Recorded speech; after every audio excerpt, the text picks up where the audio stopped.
सुप्रभात बच्चों, आशा है आप लोग स्वस्थ होंगे और खुश होंगे।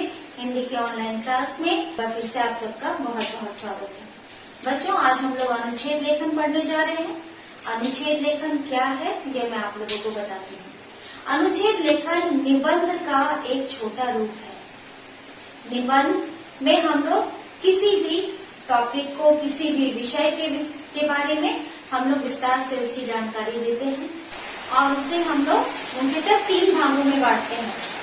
प्रथम भाग है भूमिका, मध्य भाग है जिसमें उस विषय के बारे में हम लोग पूरी विस्तृत जानकारी देते हैं और अंतिम भाग है उपसंहार। इसमें हम लोग जो भी विषय के बारे में लिखा गया है उसका सार हम लोग उसमें लिखते हैं। निबंध का अर्थ होता है बंधा हुआ, यानी जो भी विषय के बारे में आपको बताने के लिए कहा जा रहा है, आप उस विषय के बारे में जो भी लिख रहे हैं वो एक सार के रूप में, एक माला के रूप में जुड़ा हुआ होना चाहिए, बंधा हुआ होना चाहिए। इसे हम लोग निबंध कहते हैं। निबंध हम लोग बड़े रूप में भी लिख सकते हैं या सीमित शब्दों में भी लिख सकते हैं, लेकिन निबंध का छोटा रूप अनुच्छेद लेखन कहलाता है। निबंध का छोटा रूप अनुच्छेद लेखन कहलाता है, जिसे हम लोग आज पढ़ने जा रहे हैं। सबसे पहली बात, अनुच्छेद लेखन हो या निबंध लेखन, इसमें जिस भी विषय में लिखा जा रहा है उसकी भाषा सरल और रोचक होनी चाहिए। वाक्य आकर्षक होने चाहिए।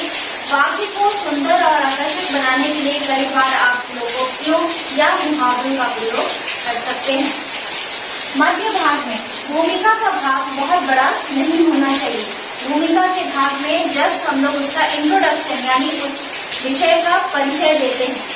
मध्य भाग में जो भी विषय दिया जा रहा है उसके विषय में हम लोग विस्तृत जानकारी प्रदान करते हैं। उपसंहार में भूमिका और मध्य भाग के सार को लिखा जाता है। इस प्रकार से हमारा निबंध पूरा हो जाता है। और अगर हम लोग अनुच्छेद लेखन लिख रहे हैं तो बहुत ही कम शब्दों में हम लोग उस सभी बातों को समाहित करने की कोशिश करते हैं। इसे एक साथ लिखकर बताने का प्रयास करते हैं, उसे अनुच्छेद लेखन कहा जाता है। तो अब तक बच्चों आप लोग निबंध और अनुच्छेद लेखन में अंतर समझ चुके होंगे। चलिए, हम लोग जो आज अनुच्छेद लेखन लिखने जा रहे हैं उसका एक विषय है, किसी एक राष्ट्रीय त्योहार के बारे में हमें बताना है। बच्चों, अब आप लोग ये समझ रहे होंगे कि राष्ट्रीय त्योहार क्या होते हैं। 2 तरह के त्योहार मनाए जाते हैं, एक होता है धार्मिक त्योहार और दूसरा होता है राष्ट्रीय त्योहार। चलिए बच्चों, अब मैं आपको राष्ट्रीय त्योहार के बारे में बताने जा रही हूँ। हम अपने देश में जो राष्ट्रीय त्योहार मनाते हैं उसमें एक है स्वतंत्रता दिवस, दूसरा गणतंत्र दिवस और तीसरा गांधी जयंती। स्वतंत्रता दिवस बच्चों 15 अगस्त को मनाया जाता है। गणतंत्र दिवस 26 जनवरी को मनाया जाता है। गांधी जयंती 2 अक्टूबर यानी 2 अक्टूबर। ठीक है, तो इसमें से आप लोगों को किसी भी एक राष्ट्रीय त्योहार के बारे में आज आपको मैं बताऊंगी। पेज नंबर 69 आपकी हिंदी ज्ञान सुधा पुस्तक में पेज नंबर 69 में आप लोगों को महात्मा गांधी के ऊपर एक लेख दिया गया है। आप उसे रीडिंग करेंगे, मैं उसे पढ़कर आपको उसका लेख वाचन करके बता दूंगी। गांधी जयंती उनके जन्म के उपलक्ष्य में मनाई जाती है और इससे हमारे देशवासियों को क्या प्रेरणा मिलती है, उन्होंने हमारे देश के लिए क्या कार्य किए, उनका पूरा नाम क्या था, उनका जन्म कब और कहाँ हुआ था, उनके माता पिता के बारे में, उनके जीवन के बारे में, ये सारी चीजें हम लोग इस लेख के दौरान जान सकते हैं। गणतंत्र दिवस कब मनाया जाता है, क्यों मनाया जाता है, ये हम लोग गणतंत्र दिवस में जान सकते हैं। स्वतंत्रता दिवस क्यों मनाया जाता है, उस दिन क्या हुआ था, कब हमारा देश आजाद हुआ था, इसकी आजादी को पाने के लिए हम कितने देशवासियों ने अपने प्राणों का बलिदान दिया, कितने स्वतंत्रता सेनानियों ने अनगिनत यातनाएं झेली, इन सभी चीजों के बारे में हम लोग गणतंत्र दिवस के बारे में जान सकते हैं। तो बच्चों, इस तरह से आपने देखा कि हम 3 राष्ट्रीय त्योहार मनाते हैं, स्वतंत्रता दिवस, गणतंत्र दिवस और गांधी जयंती। और आप सोच रहे होंगे कि मैम ने धार्मिक त्योहार के बारे में कहा था। बच्चों, धार्मिक त्योहार वह है जो हम लोग किसी पूजा पाठ से रिलेटेड हो गया, ठीक है। जैसे हम लोग 25 दिसंबर को हम लोग क्रिसमस मनाते हैं, ये ईसाइयों का त्योहार है। ईद मनाई जाती है जो कि मुसलमानों का त्योहार है। गुरु पर्व मनाया जाता है जो कि सिखों का त्योहार है। और इसी तरह से होली मनाई जाती है, दीपावली मनाई जाती है जो हिंदुओं का त्योहार है।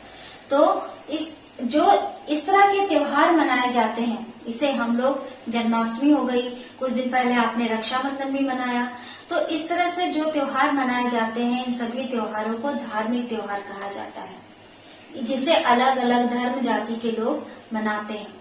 लेकिन ये राष्ट्रीय त्योहार जो है, वो चाहे किसी भी धर्म के हो, किसी भी संप्रदाय के हो, किसी भी जाति के हो, इससे कुछ फर्क नहीं पड़ता। ये पूरा देश, पूरे देशवासी एक साथ एकजुट होकर एक साथ मिलकर मनाते हैं, इसलिए इसे राष्ट्रीय त्योहार कहा जाता है। छेद लेखन में हम लोग महात्मा गांधी जी के बारे में जानेंगे। महात्मा गांधी का जन्म 2 अक्टूबर 1869 को पोरबंदर, गुजरात में हुआ था। महात्मा गांधी को राष्ट्रपिता भी कहते हैं। इनका पूरा नाम मोहनदास करमचंद गांधी है।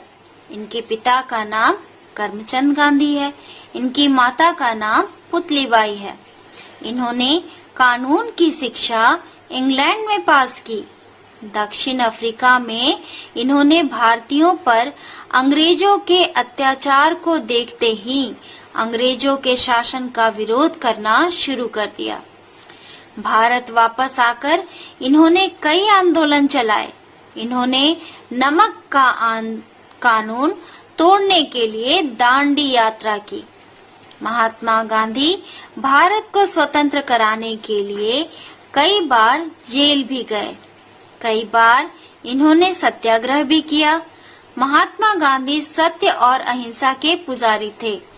इस महान विभूति की हत्या एक सिरफिरे व्यक्ति नाथूराम गोडसे ने 30 जनवरी 1948 को गोली मारकर की थी। महात्मा गांधी की समाधि राजधानी दिल्ली में राजघाट पर बनी हुई है। इस प्रकार बच्चों, आपने देखा किस प्रकार अनुच्छेद बहुत ही कम शब्दों में लिखा जा सकता है। इसे अपने पूरी बात को हम लोग रख सकते हैं।